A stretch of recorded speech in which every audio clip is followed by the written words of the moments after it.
Bonjour Mathieu, bonjour à tous. Vous êtes sur Europe 1, c'est parti pour 3 heures de direct. Europe 1, il est 6h.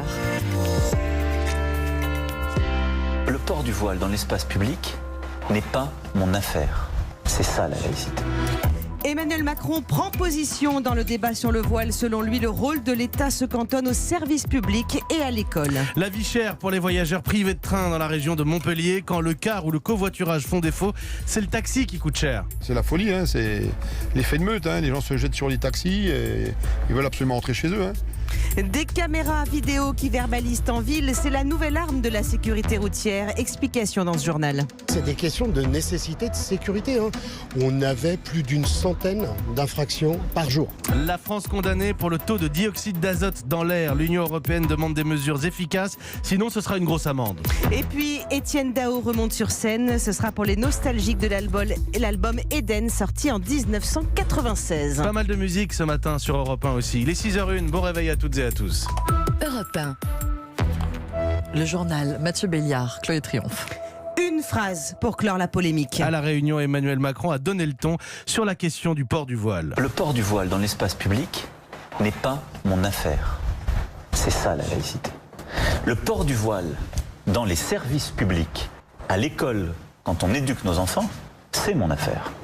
Vous avez entendu le chef de l'État invité hier soir de la chaîne Réunion Première, une réponse au débat qui enflamme la classe politique et plus particulièrement son propre camp depuis 15 jours et l'affaire de la mère voilée accompagnant une sortie d'école. Décryptage, Aurélie Herbemont. Sa réponse tient en un mot, laïcité. Si le ministre de l'Éducation considère que le voile n'est pas souhaitable dans notre société, le chef de l'État tient à la loi telle qu'elle existe aujourd'hui.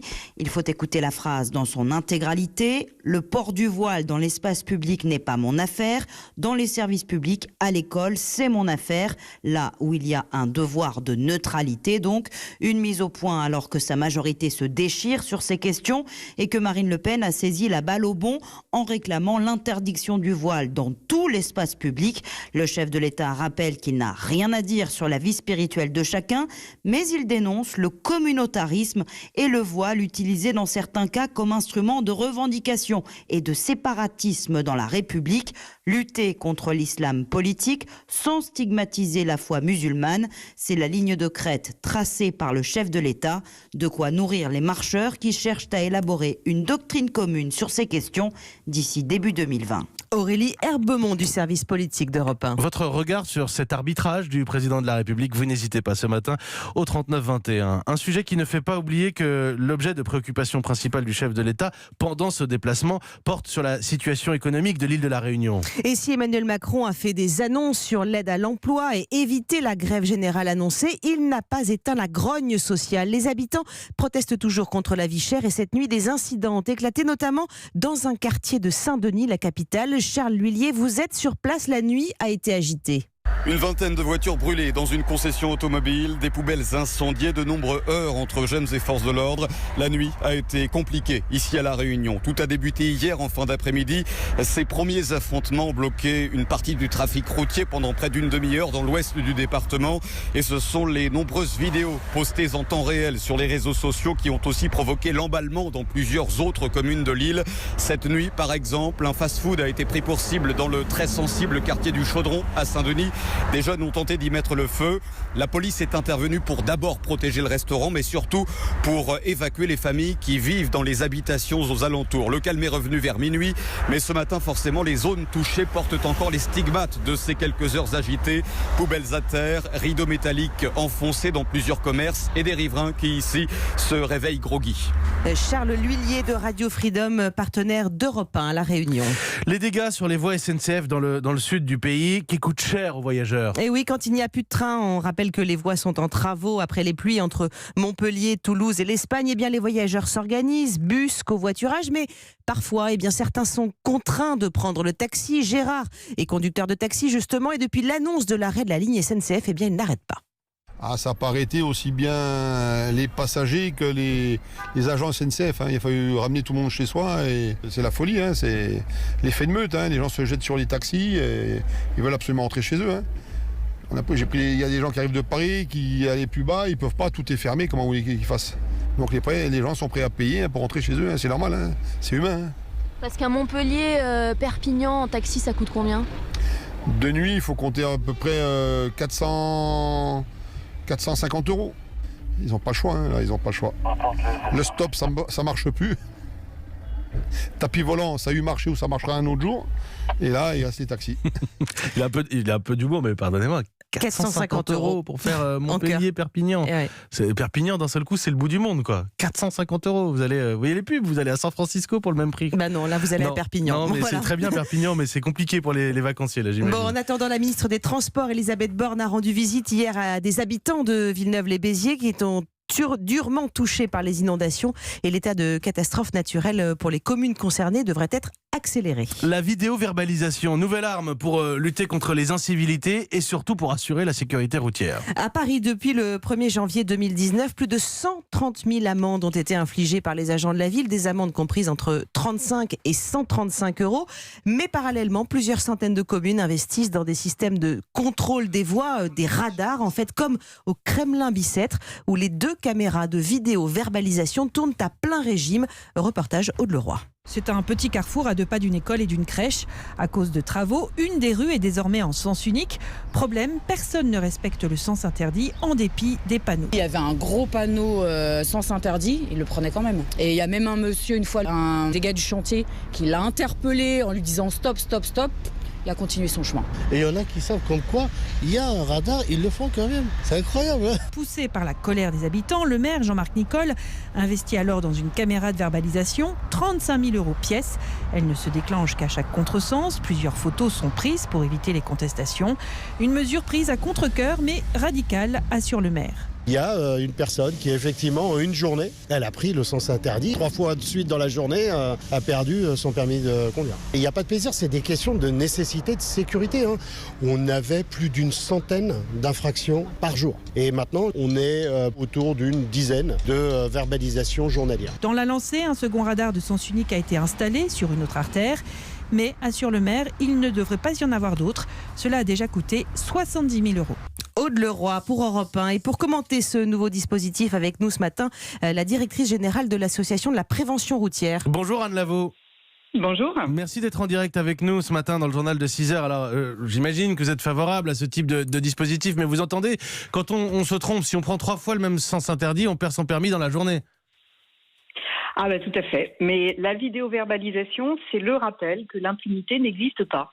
Et vous avez aujourd'hui 13 infractions qui peuvent être vidéo-verbalisables, qui vont, on l'a vu avec le reportage d'Aude Leroy, mais ça va aussi sur l'usage du téléphone portable tenu en main, le défaut de port de ceinture, le non-respect des règles de dépassement, le non-respect des sas vélo, j'en passe et des meilleurs. Et le dernier qui a fait parler de lui, c'est le fameux refus de priorité aux piétons. Vous savez, quand un piéton donne l'intention ou manifeste l'intention de traverser, eh bien la voiture doit s'arrêter et laisser passer le piéton au passage protégé. Alors tout ça c'est bien, on est verbalisé, c'est-à-dire que le contrevenant paye une amende, mais pour vous la prévention c'est au moins aussi important ? Alors voilà.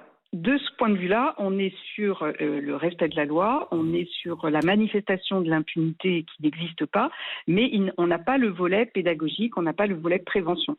C'est la raison pour laquelle notre association avait proposé au moment de l'élection présidentielle d'installer un système qui permette en fait de rapprocher l'infraction de sa verbalisation. Parce que vous savez, quand vous êtes contrôlé, par exemple sur un excès de vitesse, vous recevez votre petit papier à la maison. Souvent, vous avez complètement oublié où ça s'était produit, quand ça s'était produit. Et donc, il y a une distance entre l'infraction et la verbalisation. Et cette distance, elle est néfaste. Et donc, nous, ce que l'on voudrait, c'est qu'en fait, au moment où on reçoit son petit papier, sa petite contravention, on ait la possibilité de suivre des modules en e-learning de prévention.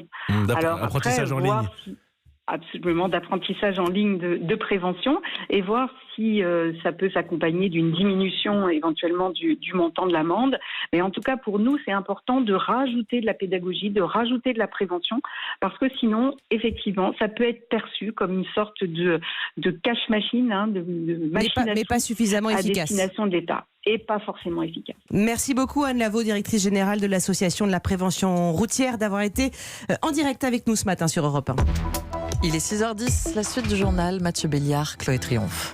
C'est officiel depuis cette nuit, le président bolivien Evo Morales a finalement été élu dès le premier tour au terme de plusieurs jours de confusion et de protestation dans le pays où de nouveaux incidents ont éclaté. Et puis à Londres, Boris Johnson appelle à des élections législatives anticipées le 12 décembre pour sortir le Brexit de l'impasse.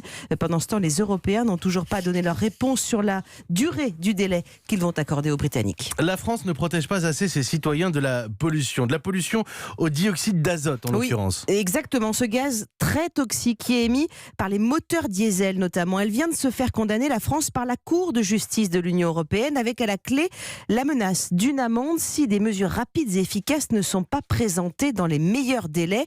Virginie Salmen, quelle est la réaction du gouvernement ? Eh bien, le gouvernement se défend, chiffres à l'appui. Le nombre de villes polluées au dioxyde d'azote a été divisé par 2 depuis l'an 2000. Il met en avant tout ce qui est déjà en place. Une prime à la conversion, 3 000 € pour acheter une nouvelle voiture moins polluante, un plan vélo qui prévoit la construction de pistes cyclables, des zones interdites à la circulation des véhicules les plus polluants dans une vingtaine de villes l'an prochain. Mais pour Bruxelles, c'est loin d'être suffisant. Pour être efficace et agir sur les niveaux de dioxyde d'azote, il faut réduire drastiquement le trafic routier, notamment la part des véhicules diesel. Alors, on ne tombe pas des nues sur ce sujet. Il y a eu 6 mises en demeure de la part de Bruxelles depuis 2009. À chaque fois, la France a présenté des mesures jamais à la hauteur. Le dernier ministre en date, c'était Nicolas Hulot l'an dernier. Sa feuille de route a été retoquée, proposition jugée trop faible. D'ailleurs, les hauts fonctionnaires du ministère en sont bien conscients. Pour preuve, selon nos informations, ils ont mis de l'argent de côté, un budget pour payer l'amende de plus de 11 millions d'euros dont nous menace Bruxelles, avec 240 000 € d'astreinte journalière tant que les mesures ne seront pas satisfaisantes. Les explications de Virginie Salmen pour Europe 1. Ce soir, Etienne Dao revient sur scène. Il entame à Créteil une tournée de 20 dates partout en France. Au programme, l'interprétation de son album Eden. Eden, c'était en 1996. Oui, l'occasion donc de visiter un disque qui avait été mal reçu par la critique à l'époque. Etienne Dao est au micro d'Angèle Châtelier.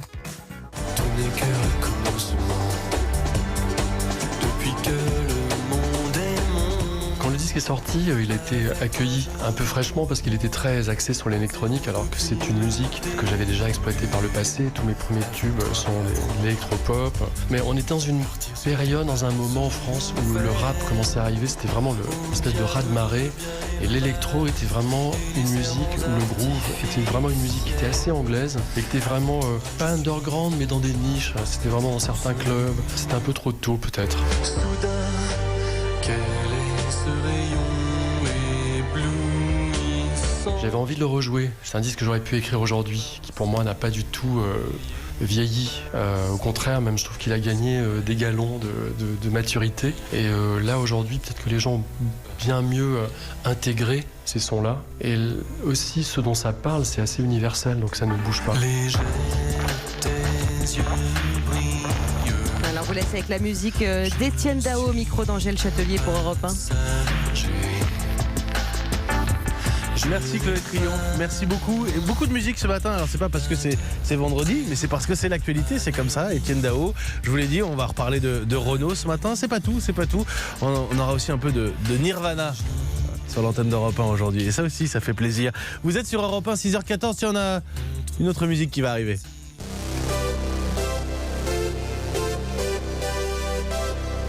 Vous voyez que je suis capable d'ouverture ? Vous sentez aussi que le phrasé est moins naturel ? Paris Saint-Germain, Olympique de Marseille, c'est dimanche soir, c'est de la Ligue 1, c'est au Parc des Princes. On va en parler dans quelques toutes petites secondes avec mon invité inattendu.